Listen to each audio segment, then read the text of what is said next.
Now, the Minister Usenzo Mchunu has apologized to the Parliament for misleading them about possessing a record of Lieutenant General Nhlanhla Mkhwanazi threatening him. My name is Alokwan, and these are the news that matter the most. Now, Usenzo Mchunu admitted ukuthi there is no such recording. He admitted ukuthi the recording does not exist, and his earlier statement was based on misinformation. Now, this development adds to other controversies around his testimonial, including his claims about disbanding the political killing task team have been questioned, with some suggesting it was a decision taken without proper consultation or justification.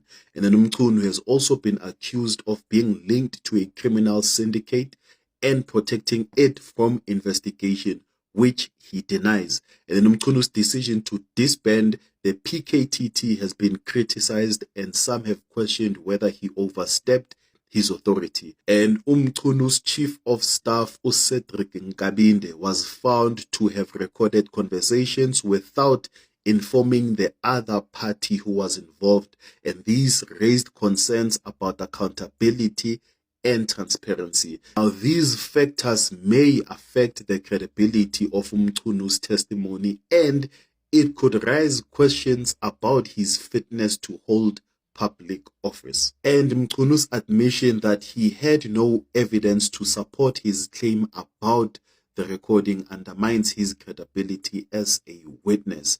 The fact that Mchunu based his statement on misinformation may lead to questions about his judgment and reliability. Now, some might wonder if Mchunu's claims about General Mkhwanazi were an attempt to deflect attention from his controversies or to gain leverage. Now, the incident highlights the need for accountability and transparency in government, particularly when it comes to allegations of threats or corruption. Now, in the context of his testimony, these concerns may impact the weight given to Mchunu's statements and potentially affect his ability to lead as a minister. What are your thoughts about Minister Senzo